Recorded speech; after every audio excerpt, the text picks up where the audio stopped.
नमस्कार दोस्तों, आप देख रहे हैं सरकारी जॉब भर्ती और मैं हूं हेमेंद्र साहू।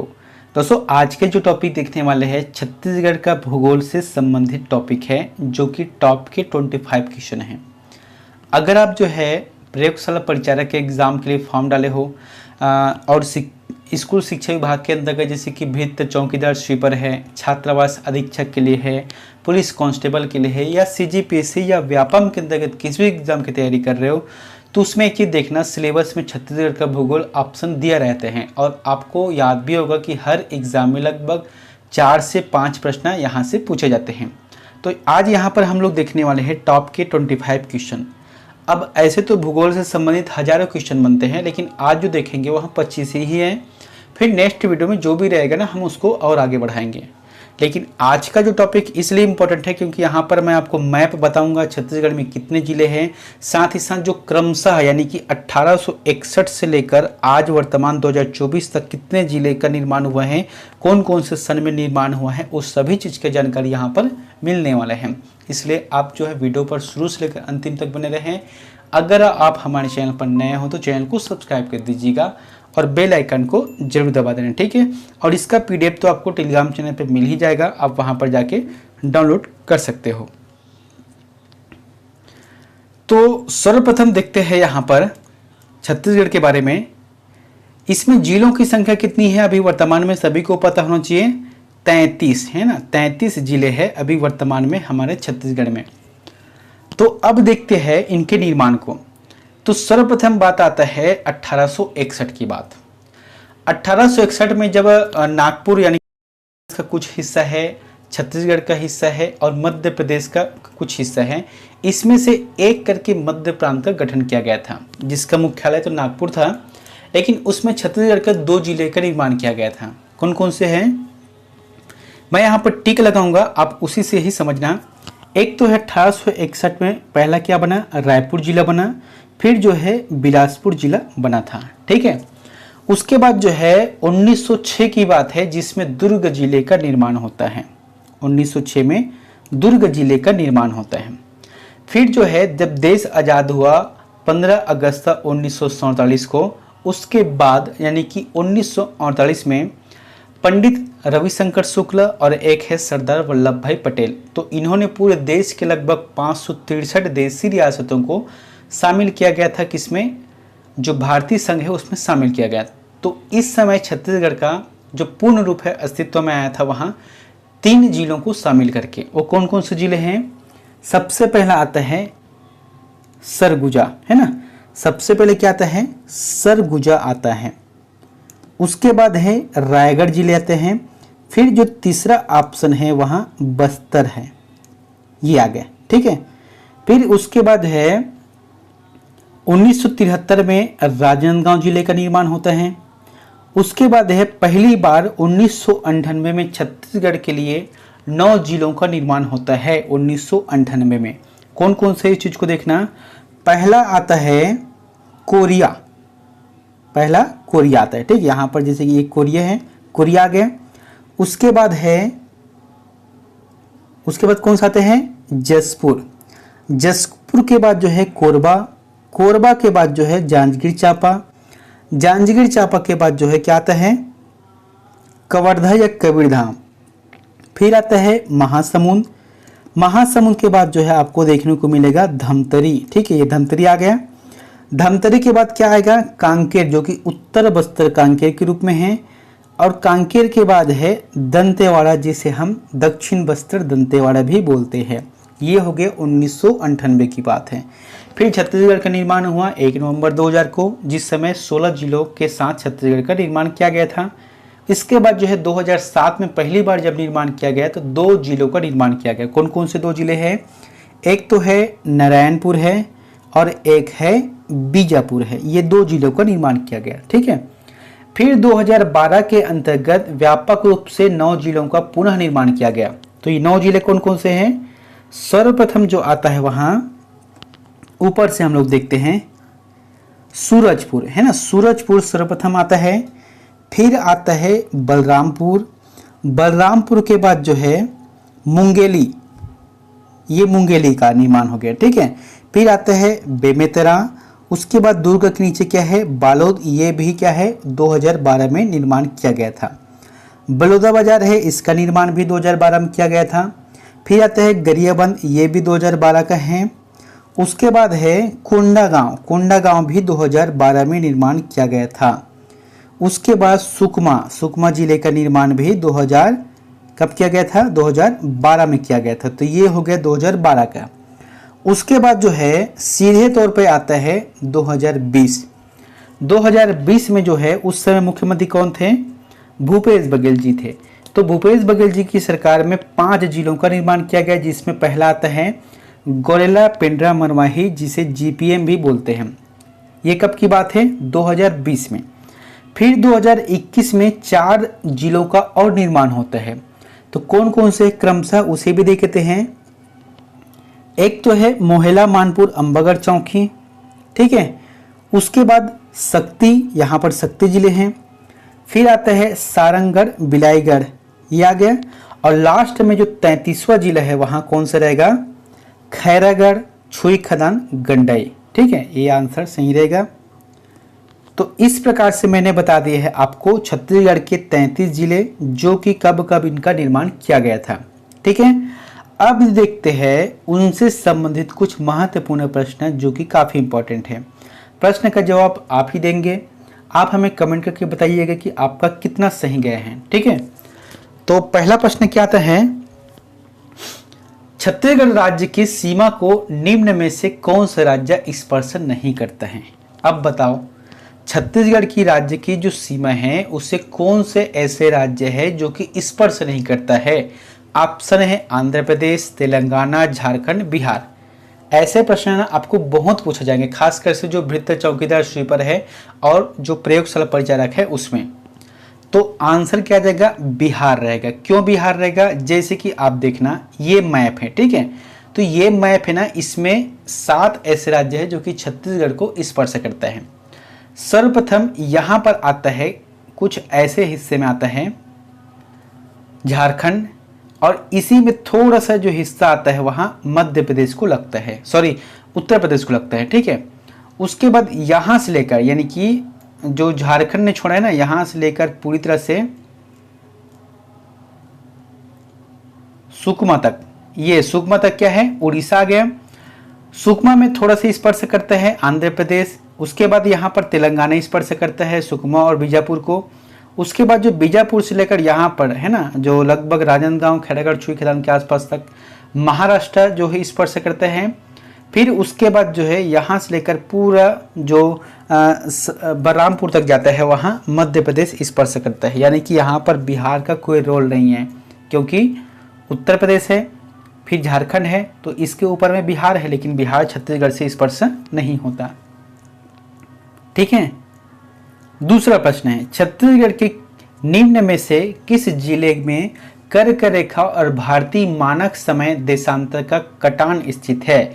यानी कि जो कर्क रेखा गुजरता है ऐसे, और जो भारतीय मानक जो समय रेखा है ये, तो इन दोनों का जो कटान होता है, यानी कि जो टकराव होता है, जहाँ पर क्रॉसिंग पॉइंट होता है, ये कौन से जिले के अंतर्गत होता है। तो सही जवाब आ जाएगा, बताओ इसका आंसर क्या होगा, सूरजपुर। सूरजपुर आंसर सही रहेगा।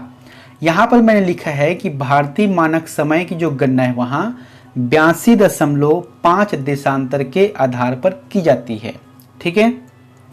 तीसरा प्रश्न है,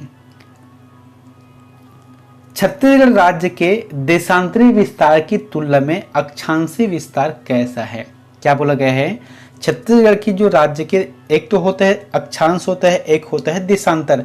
देशांतर मतलब जो खड़ा हुआ रहता है ना, खड़ा आकार के डंडे, उसे कहते हैं देशांतर, और जो आड़ी डंडे रहते हैं उसे हम अक्षांश बोलते हैं। तो यहाँ पर पूछा गया है कि देशांतरी विस्तार की तुलना में अक्षांशी का विस्तार कैसा है, तो अधिक है। अधिक कैसे है, जैसे कि देखो ये क्या है, देशांतर हो गया, ठीक है, और जो ये स्पर्श करते ना ये क्या है, अक्षांश है। चौथा प्रश्न देखते हैं, भारतीय मानक समय रेखा किन जिलों से गुजरती है। काफी इंपॉर्टेंट है, जैसे कि अभी बताया था आपको, कर्क रेखा और मानक समय रेखा कहाँ पर करता है, सूरजपुर में। तो अब देखना है कि भारतीय मानक जो समय रेखा है जिसे हम ग्रीनविच रेखा भी बोलते हैं, ये किन जिलों से होकर गुजरती है? तो आंसर क्या आ जाएगा? जांजगीर चांपा, बलौदाबाजार और महासमुंद।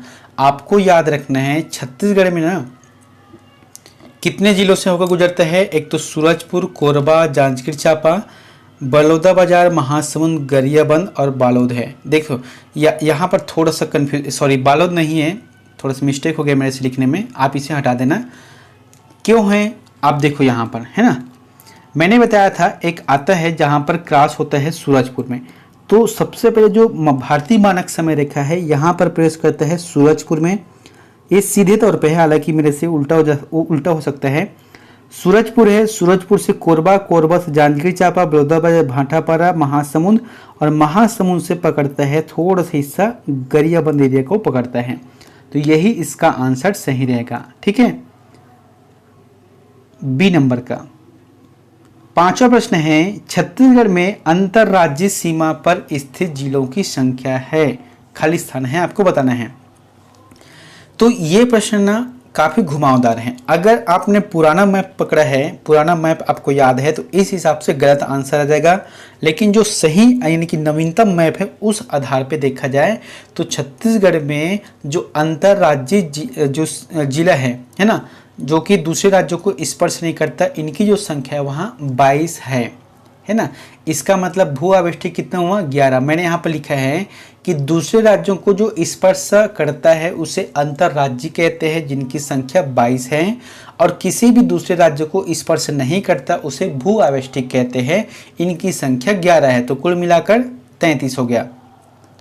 जैसे कि यहाँ पर मैं आपको बता रहा हूँ, है ना, जैसे कि ये है, बहुत सारे हैं, हम इसको पहले काट लेते हैं। ठीक है, तो यहाँ पर देखते हैं मैप के बारे में, मैप के माध्यम से कि अंतरराज्यीय कौन सा है और भू आवेष्टिक कौन सा है।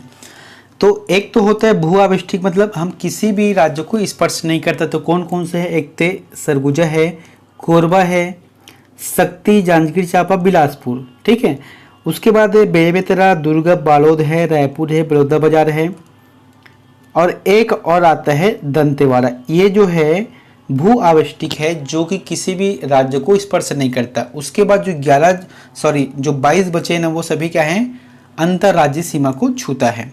ठीक है, इसके आंसर क्या आ जाएगा? 22 सही रहेगा। छठवां नंबर का प्रश्न है, किस राज्य की उत्तरी सीमा छत्तीसगढ़ राज्य की दक्षिणी सीमा को निर्धारित करती है? यानी कि कौन से ऐसे राज्य हैं जिनकी उत्तरी सीमा हमारे छत्तीसगढ़ के दक्षिणी सीमा को स्पर्श करती हैं? तो आपको बताया था यहाँ पर शुरू में, जैसे कि यार यहाँ पर मैं दिखा देता हूँ, ये हो गया दक्षिणी सीमा। तो यहाँ पर जो थोड़ा सा हिस्सा स्पर्श करता है वहाँ आंध्र प्रदेश का है, और जो सुकमा और बीजापुर को स्पर्श करता है वहाँ तेलंगाना है। इसलिए इसका जो आंसर क्या जाएगा यहाँ पर जो है आंध्र प्रदेश, इसका आंसर सही रहेगा। यानी कि इसका जो आंसर क्या जाएगा? सी नंबर सही रहेगा। ठीक है, अगला है, वर्तमान में छत्तीसगढ़ की सीमा खालिस्तान भारतीय राज्यों से लगती है। तो कितने भारतीय राज्यों से लगती है? मैंने बताया था आपको, क्या हो सकता है इसका आंसर?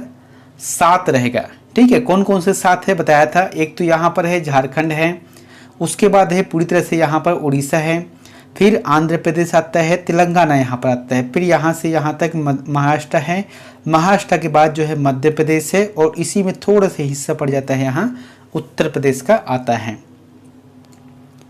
अगला है, मैकल श्रेणी किस जिले में स्थित है? काफी इंपॉर्टेंट है, मैकल श्रेणी कौन से जिले में स्थित है बताना है। रायगढ़, जसपुर, बस्तर, कवर्धा, क्या हो सकता है? आंसर आ जाएगा इसका कवर्धा रहेगा। कवर्धा, जैसे कि ये हमारा छत्तीसगढ़ है। ठीक है, तो यहाँ पर है कवर्धा, जो कि बेमेतरा भी बोलते हैं, कबीरधाम भी बोलते हैं।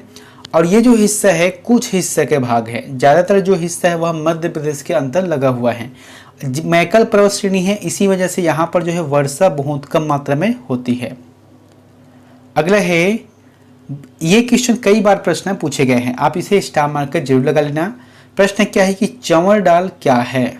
क्या बोला गया है? चंवर डाल क्या है? पर्वतों की श्रृंखला है कि नदी बेसिन है कि पठार है कि बाढ़कृत मैदान है? इसका जो आंसर आ जाएगा वहां पर्वतों की श्रृंखला है। क्या है?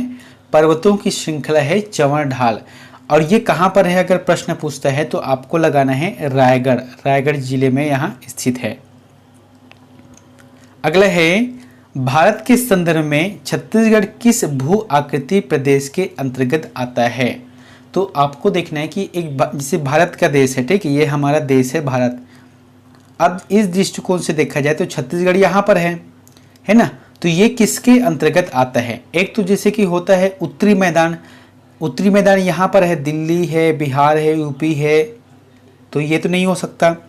फिर आता है प्रायद्वीपीय उच्च भूमि, तो यही इसका आंसर सही रहेगा क्योंकि हमारा जो छत्तीसगढ़ है वहाँ प्रायद्वीपीय उच्च भूमि के अंतर्गत आता है। जैसे कि तटीय मैदान है, तो तटीय यानी कि समुद्र तट में है क्या, नहीं है।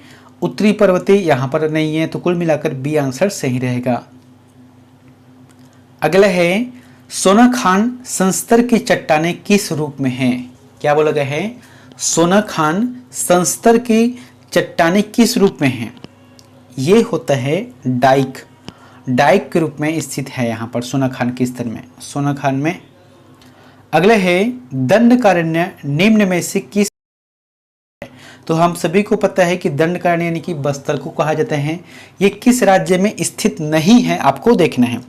छत्तीसगढ़ में है, उड़ीसा में है, आंध्र प्रदेश में है, आंसर जाएगा डी नंबर का।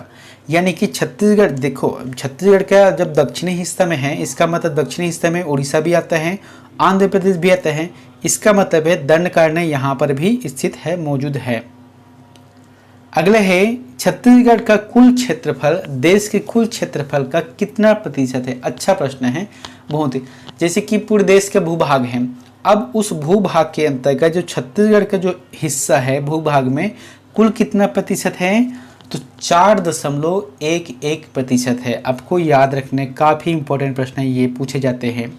ठीक है दोस्तों, मैं पढ़ा रहा हूँ, आपको समझ आ रहा है ना। जैसे कि समझ आता है ना तो हमें कमेंट करके जरूर बताना कि सर आप जो पढ़ा रहे हो वो समझ आ रहा है। अगर नहीं आ रहा है तो फिर भी आप कमेंट करके बताना कि समझ नहीं आता, ताकि मैं कोशिश ये करूँगा कि अच्छे से आप लोगों को समझा सकूँ। क्योंकि कोई भी टॉपिक को अगर पढ़ रहे हो ना तो इसको बार बार रिपीट मत करना। एक बार पढ़ लिए, आपको याद हो गया, वही अच्छा रहता है। बार बार करने से आपका समय भी खराब होता है और जब एग्ज़ाम नज़दीक आता है तो फिर वही क्वेश्चन बार बार रिपीट होने लगता है।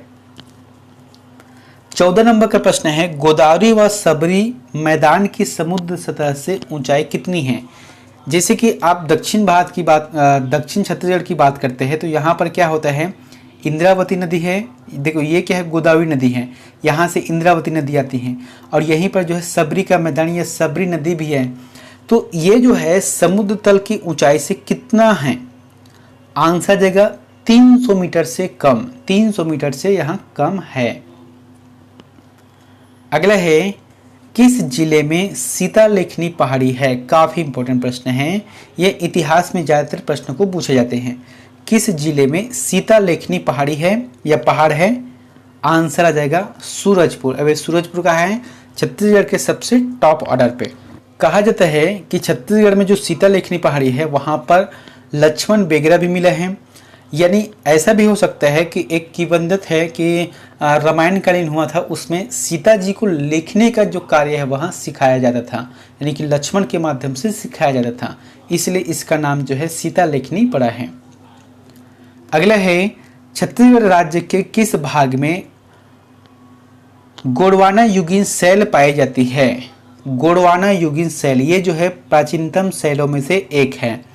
तो कौन से भाग है जहां पर गोंडवाना शैल समूह पाए जाते हैं, आंसर आ जाएगा बघेलखंड का पठार, है ना, बघेलखंड का पठार। अभी वर्तमान में बात किया जाए तो फिर कोरिया, सूरजपुर, सरगुजा, कोरबा, रायगढ़, ये जितने भी क्षेत्र है ना वह गोंडवाना युग के शैल समूह का विस्तार देखने को मिलता है। और इसी वजह से यहाँ पर जो कोयले का जो क्षेत्र है, भंडार है, वहाँ ज़्यादातर देखा जाता है। अगला है केशकाल घाट, या इसी ही केशकाल घाटी बोलते हैं या फिर तिलिन घाटी भी बोलते हैं। इन दोनों के भौतिक क्षेत्रों के बीच जो सीमा बनाता है आपको देखना है। तो जैसे कि ये छत्तीसगढ़ का हिस्सा है, यहाँ पर जो केशकाल घाटी है या हम तिलिन घाटी बोलते हैं, एक तरफ है कुछ अलग बनाते हैं, एक तरफ कुछ अलग बनाते हैं। तो ये क्या है, सही जवाब आ जाएगा छत्तीसगढ़ बेसिन और बस्तर का पठार। यानी कि हम कह सकते हैं छत्तीसगढ़ में जो महानदी बेसिन है ये वाला भाग है और बस्तर का जो पठार है ये वाला भाग है।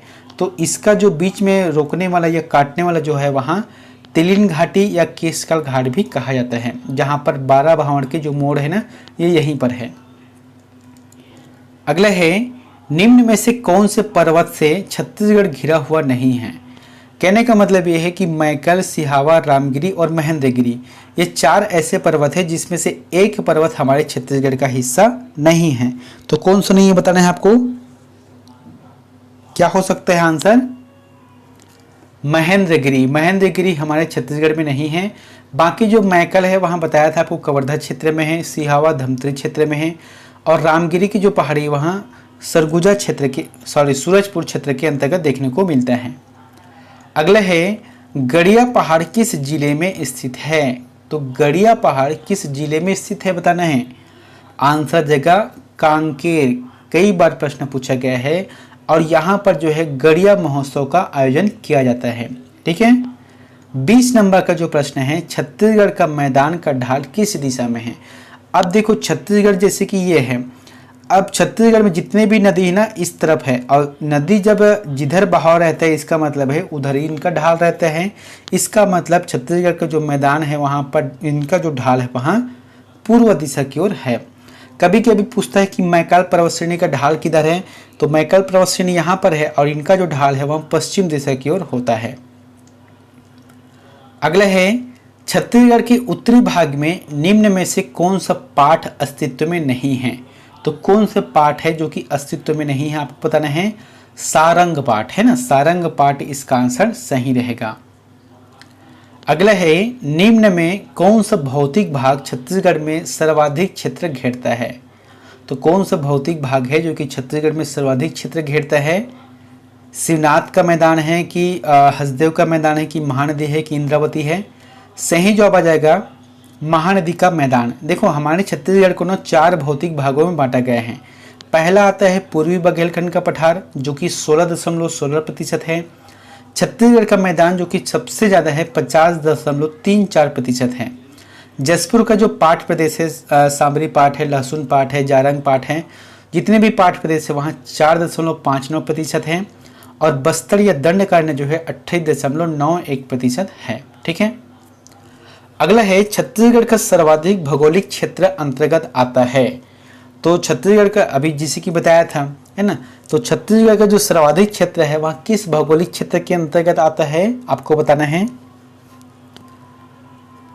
पठारों में आता है। ठीक है। छत्तीसगढ़ में हालांकि पहाड़ जो है मैदान भी है, लेकिन सबसे ज़्यादा पठारों की संख्या है। अगला है, छत्तीसगढ़ की किस दिशा में छोटा नागपुर का पठार स्थित है। काफ़ी इंपॉर्टेंट है। छत्तीसगढ़ जैसे कि ये हो गया, तो कौन सी दिशा में छोटा नागपुर का पठार है। उत्तर पूर्व। उत्तर पूर्व, क्योंकि उत्तर पूर्व जो कि जैसे कि झारखंड है, इस एरिया को कहा जाता है छोटा नागपुर का पठार। और इस क्षेत्र में ज़्यादातर खनिज पदार्थ आपको देखने को मिलेगा। आंसर आ जाएगा बी नंबर का। ठीक है। अब 25वां नंबर का जो प्रश्न है आप लोगों के लिए होमवर्क है। अब इसका आंसर आपको कमेंट बॉक्स में जाकर देना है। देखो वीडियो तो सभी लोग देखते हैं लेकिन कमेंट कोई नहीं करता कि इसका आंसर क्या हो सकता है। एक तो उसने जो है पूरी तरह से वीडियो नहीं देखा है या उसको पता नहीं तभी जो है जवाब नहीं देता। तो निवेदन ये रहता है कि क्वेश्चन आंसर गलत हो या सही हो आप हमें कमेंट करके जरूर बताएं। ठीक है। प्रश्न क्या बोला गया है कि नवगठित जिला शक्ति की मात्र जिला कौन सी है। अभी बताया था शक्ति जिला, तो ये जो शक्ति जिला है तो कौन से ऐसे जिले हैं जिनके कुछ हिस्सा को निकालकर शक्ति जिला का निर्माण किया गया है। ऑप्शन है रायगढ़, महासमुंद, बलौदाबाजार, जांजगीर चांपा। इन चारों में से जो भी ऑप्शन आपको सही लगता है तो कमेंट बॉक्स में जाकर हमें जरूर कमेंट करें। तो फिर मिलते हैं नेक्स्ट वीडियो में एक नई जानकारी के साथ। Thank you.